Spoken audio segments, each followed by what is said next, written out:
The battle beneath the wall is over, Mance Rayder's host is broken, and Stannis Baratheon believes he has found the key to winning the North.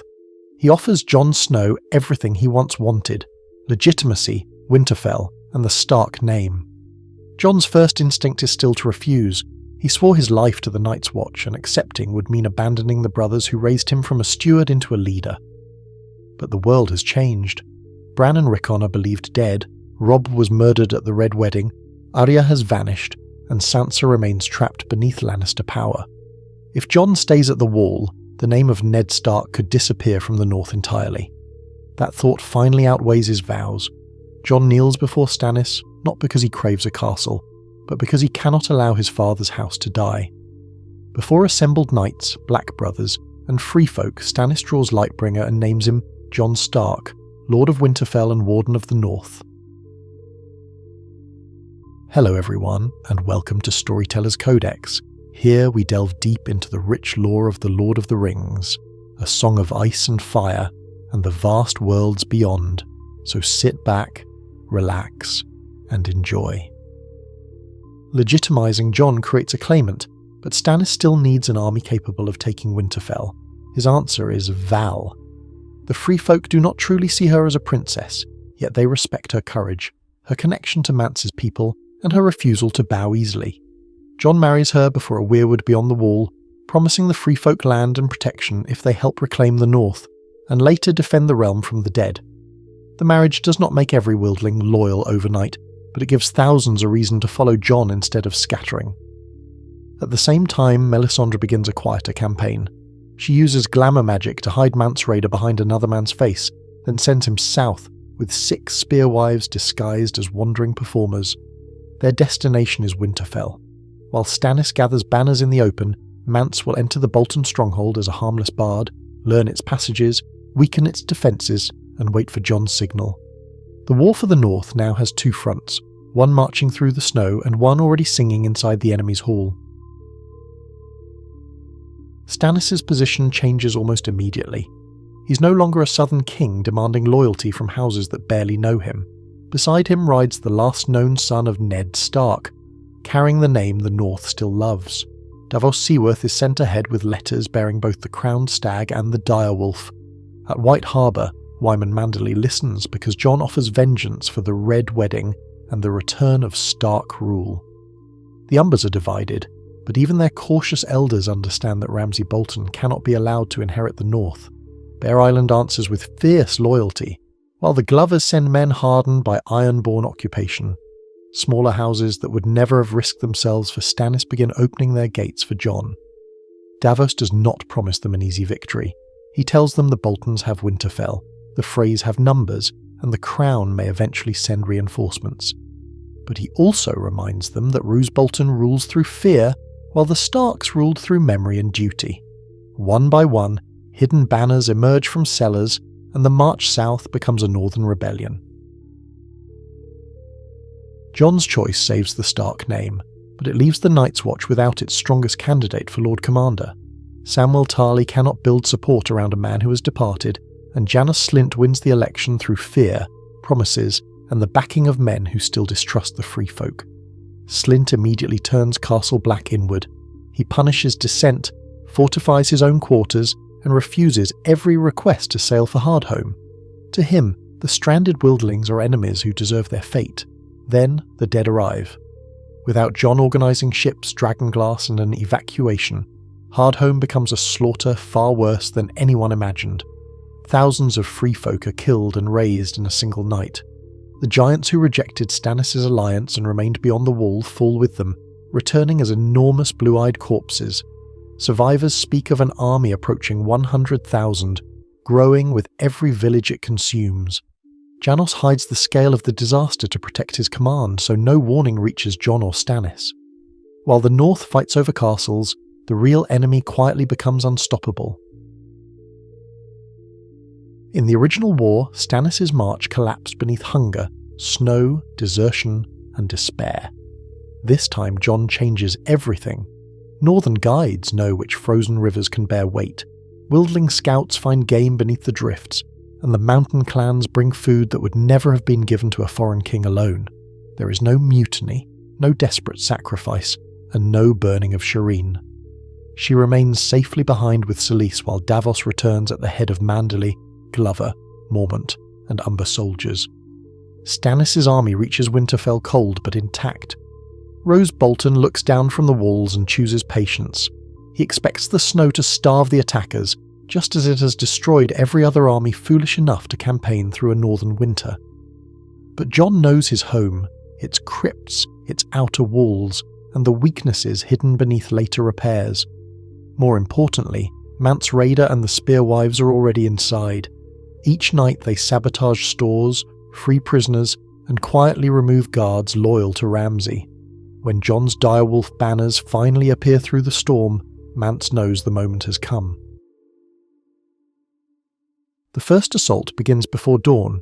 Stannis attacks the eastern wall while Jon leads northern soldiers toward the gatehouse, forcing Roose to divide his defenders. For hours, the Boltons believe the castle will hold. Then music rises from the Great Hall. Mance drops his disguise, the Spearwives kill the remaining gate guards, and the inner mechanism is released. Winterfell's gates swing open from within. Wildlings pour through first, followed by Mormont shields and Umber axes. Jon uses his knowledge of the courtyards to bypass Bolton barricades, while Stannis the Manus turns a chaotic breach into a disciplined advance. The battle ends in the Great Hall where Roose attempts to bargain, claiming he alone can keep the North stable. None of the northern lords are willing to listen. Roose Bolton is slain beneath the banners he stole, and the direwolf rises over Winterfell again. But Ramsay escapes through a postern gate with his best riders and his kennel master. He reaches the Dreadfort and sends ravens to the frays. Winterfell has fallen, Roose is dead, and unless their allies march north, House Bolton will be destroyed. Far to the south, Jaime Lannister ends the siege of Riverrun by threatening Edmure Tully and forcing the castle to surrender. Yet Jaime is increasingly tired of victories built on broken oaths. Rather than massacre the remaining defenders, he allows Brynden the Blackfish and a corps of Riverland soldiers to escape before the gates are opened. News of Winterfell's fall reaches them days later. The Blackfish cannot reach Jon through the neck, so he rides east to seek help in the Vale. At the Eyrie he discovers something even more important. Sansa Stark is alive, hidden beside Littlefinger under the name Elaine Stone.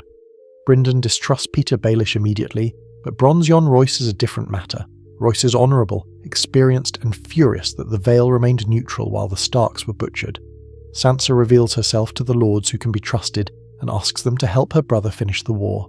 Soon, the Knights of the Vale descend from the mountains beside Tully veterans. Two seasoned commanders, the Blackfish and Bronze Yohn, lead a new army north, but Moat Cailin and the Neck stand directly in their path. The Freys react just as Ramsay hoped. They gather their levies and call upon the Crown, warning that a Stark restoration could reignite rebellion across the realm. Jaime refuses to lead another Frey war, but King's Landing sends a Lannister garrison and orders Sir Loras Tyrell to march with Reach soldiers. Together they reinforce Moat Cailin, turning the ruined fortress into a barrier of Bolton, Frey, Lannister and Tyrell steel. The Blackfish and Bronze Yohn attack, but the battlefield favours the defenders. Heavy Vale cavalry sinks into mud, armoured horses panic on narrow causeways, and poisoned arrows fall from towers above the fog. For a moment, the Royal Alliance appears certain to win. Then the swamps themselves rise against them. Howland Reed and the Cranna men emerge from hidden waterways, striking the fortress from the rear while Tully infantry attacks the causeway again. Trapped between two forces, the defenders break.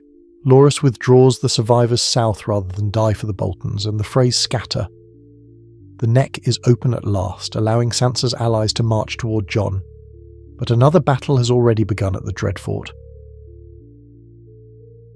Jon and Stannis surround the Dreadfort with the largest army Ramsay has ever faced, but the castle is built for siege, and they no longer have giants capable of smashing its gates. Ramsay knows time is against him.